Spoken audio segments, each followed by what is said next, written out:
Buongiorno raga, sono le 5 del mattino, sono quasi pronto per partire. Oggi attraversamento frontiera, si lascia il Nicaragua per l'Honduras, quindi nuova avventura. Oggi vi porto con me in una giornata tipo di una persona nomade. Ecco che si riparte, zaino sul fronte, zaino sul dietro e via. Mi sto preparando mentalmente a lasciare il Nicaragua, che è un paese che mi è piaciuto tantissimo, mi ha colpito un sacco. È un paese super economico, si viaggia davvero con poco. È un paese pazzesco, fatto di laghi, vulcani, a livello naturalistico è davvero bellissimo. E è forse uno dei paesi più economici che ho visto in Centro America. Se la batte appunto col Perù e la Bolivia. Veramente, veramente bello. E adesso si va verso l'Honduras. Vediamo un po' cosa mi aspetterà in questo nuovo paese. Tra l'altro non è anche moltissimo tempo, perché per l'accordo CA4, l'accordo tra Guatemala, Honduras, El Salvador e Nicaragua, ho solamente 90 giorni per poter attraversare questi 4 paesi. Poi volendo c'è il visa RAN, uno potrebbe uscire da uno di questi paesi, per esempio a sud dal Costa Rica, a nord da Messico e Belize, per avere altri 90 giorni. Questo si chiama visa RAN, ma nel mio caso non mi conviene, perché il Belize mi pare ci sia una tassa di $20 per uscire dal paese, in Messico di tipo 30, quindi a questo punto mi conviene più magari fare un'estensione del permesso turistico direttamente in immigrazione, che se non mi sbaglio costa circa $25. Però vabbè, sono cose che vedrò poi. Non so quanto tempo ci impiegherò ad attraversare i 3 paesi che mi sono rimasti. Adesso intanto pensiamo a goderci questo nuovo paese che arriverà.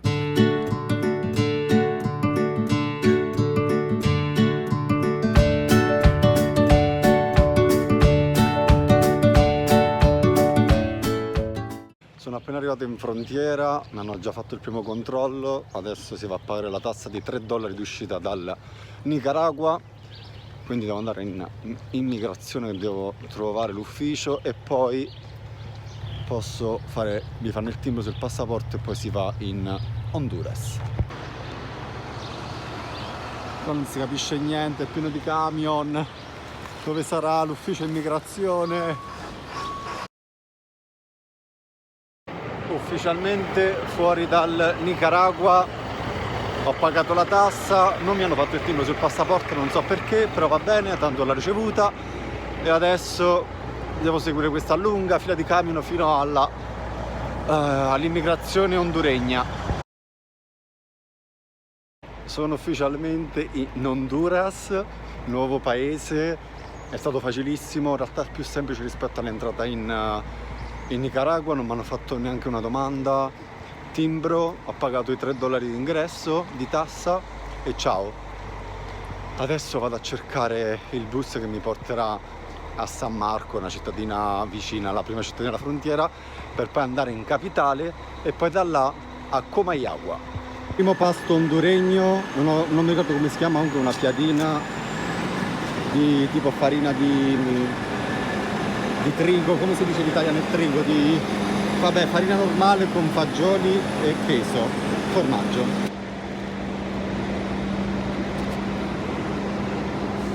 Buona? Per un solo euro, molto buona. Praticamente dentro c'è una crema di fagioli, delle uova e del formaggio che si fonde, è spettacolare, buonissima. Sono già sul terzo autobus della giornata, da San Carlos ho dovuto prendere un altro autobus per Choluteca, adesso ho il quarto autobus per la capitale, Tegucigalpa, saranno almeno 4 ore di viaggio se non 5, e poi da là dovrò prendere l'ultimo autobus, quindi pazienza, mettiamoci comodi e via.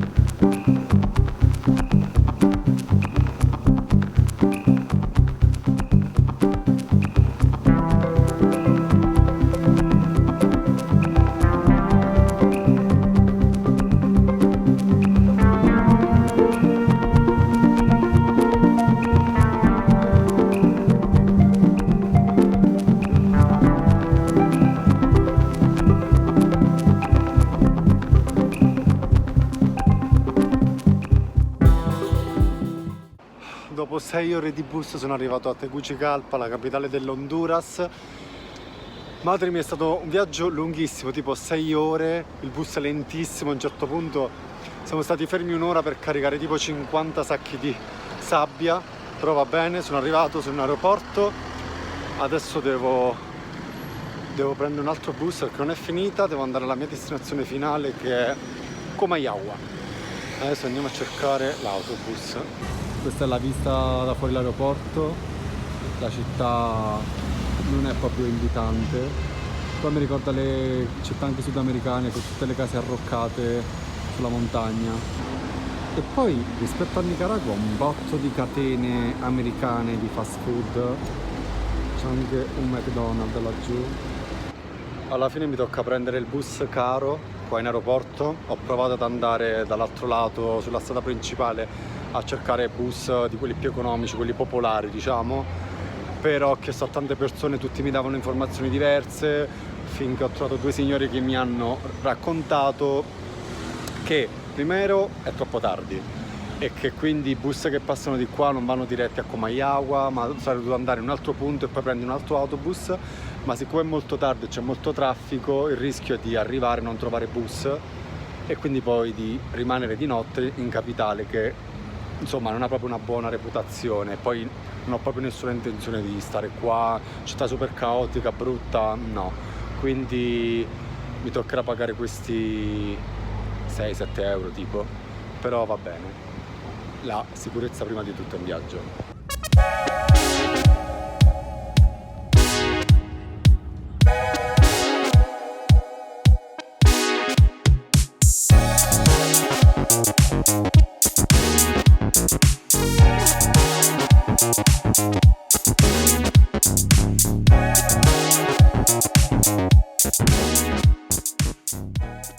Non ci posso credere, sono arrivato dopo 13 ore di viaggio tra frontiere, autobus, attese.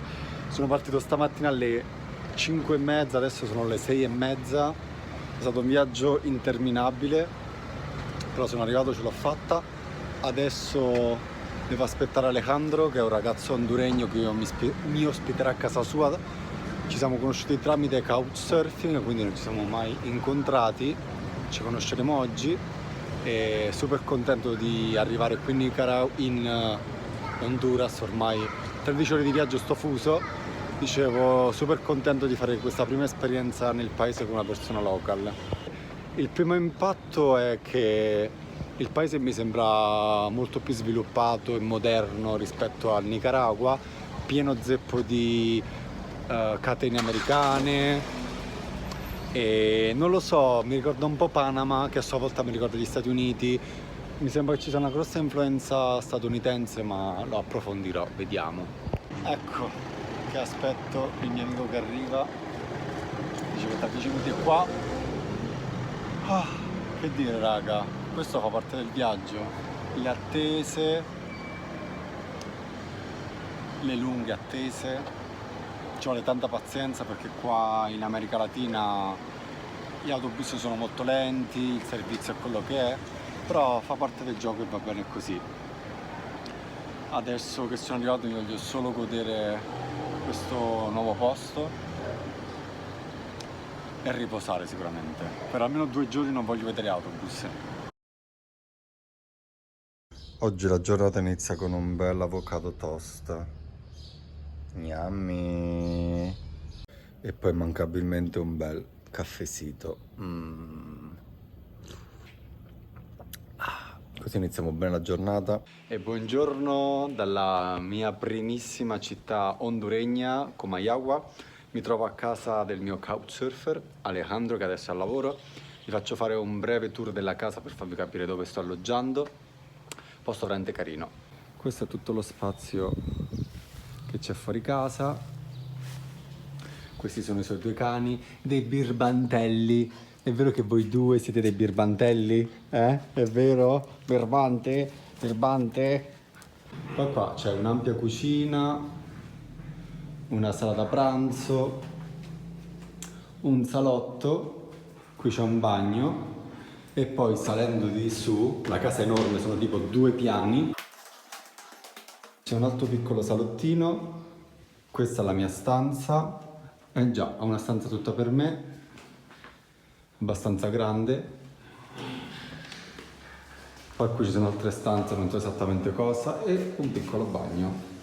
Per chi non lo sapesse, Couchsurfing è un'applicazione che permette di chiedere ospitalità gratuitamente a persone del posto. Io la uso parecchio e per me è il modo migliore per viaggiare perché mi permette di andare più profondamente dentro la cultura di un posto, perché immaginatevi ricevere ospitalità da una persona che è nata e cresciuta in un determinato posto, non sarà mai come andare in ostello con altri europei o altri stranieri.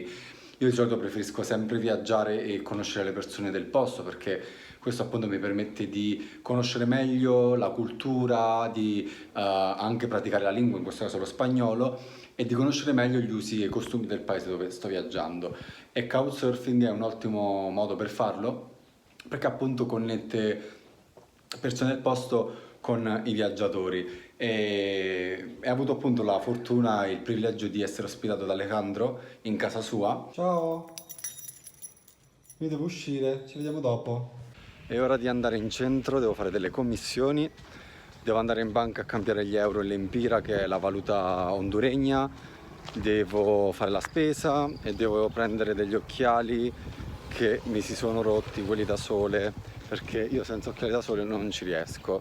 Poi Alessandro è stato super carino, mi ha lasciato le chiavi di casa così posso tornare quando voglio. Mi toccherà camminare dai 30-40 minuti, che Alejandro non vive in centro, però almeno mi faccio anche un'idea un po' di com'è la città fuori dal centro. E comunque, oltre all'influenza americana, un sacco di cinesi. E i cinesi tornano.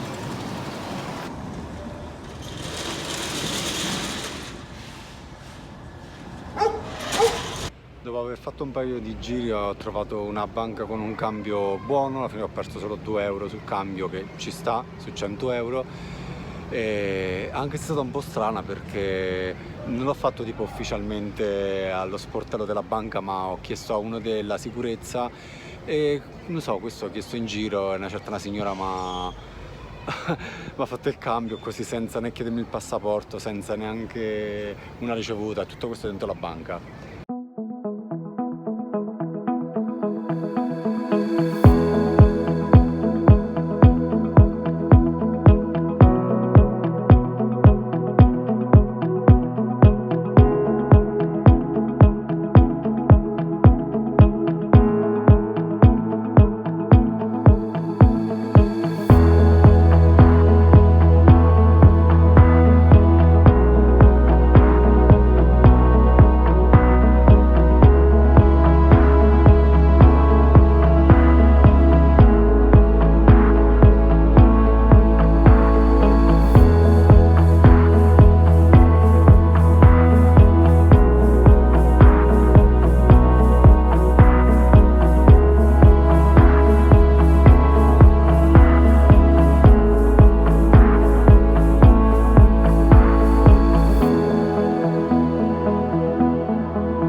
Comayagua mi sta piacendo un sacco, è una città coloniale super ben tenuta, pulita, ordinata, davvero davvero bella, tra le, diciamo, quelle che ho visto in Latino America è davvero una delle più belle.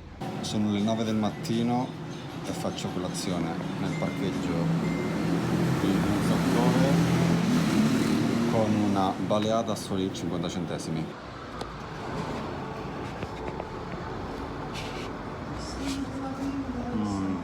Spettacolare, calda, però buonissima.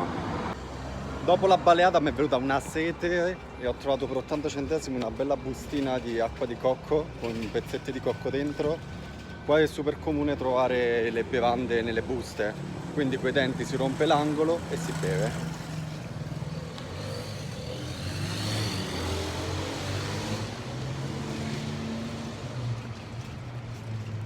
Mamma mia che buona, amo l'acqua di cocco.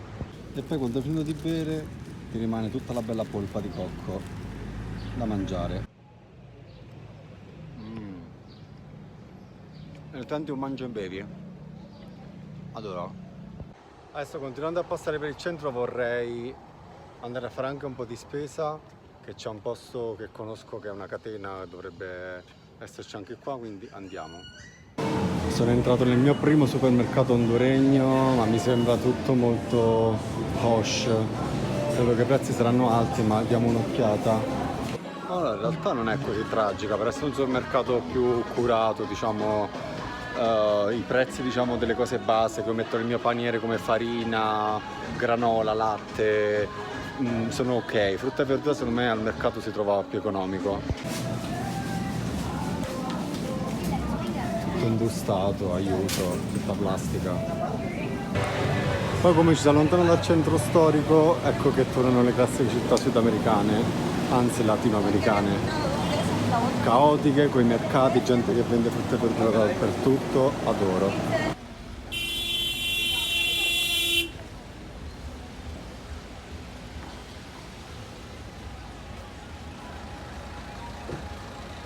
E poi ecco il mio supermercato di fiducia. Questo è un discount, una catena che c'è anche in Costa Rica e in Nicaragua che si chiama Palì, ma poi si chiama Despensa Familiare, non so per quale motivo. È il discount proprio più economico, è buono per i prodotti base tipo pasta, riso, legumi, latte. Prezzi base, per esempio il latte di vari prezzi, ma oscilla tutto tra 1,20 euro e 1,30 euro. Poi c'è la farina di mais a tipo 30-40 centesimi, la farina di grano tipo a 20-30 centesimi. Poi c'è il riso a 1 euro tipo 50, 1,5 kg. Qui ho l'80% di grano intero e i fagioli a poco più di 1 euro. Comunque, a parte l'americanizzazione del paese che lo rende abbastanza moderno e sviluppato, ho notato che non ci sono stranieri, cioè da quando ho attraversato la frontiera non ho mai beccato un altro straniero, cioè sono l'unico in giro da sempre. Non c'è davvero nessuno straniero in giro, e che non è che mi dispiace, eh. Poi c'è anche da dire che comunque siamo in bassa stagione, quindi cammina cammina, è venuta una certa famuccia, è ora di procacciarsi del cibo. Chissà se becco per strada le baleadas, ecco come si chiamano, quelle specie di tortillas di farina di trigo, come, non mi ricordo mai come cavolo si dice il trigo, il grano tenero, con dentro la crema di fagioli, il formaggio. Mamma, sono deliziose, secondo me è lo street food più buono che ho assaggiato in America Latina. Se la battono con le tucumanas boliviane, però queste baleadas sono squisite, ne vorrei troppo una adesso. Come si esce dal centro, a parte vabbè, il quartiere diventa proprio popolare, ma le montagne stupende. È interessante vedere come cambia completamente l'aspetto, no? La periferia rispetto al centro storico.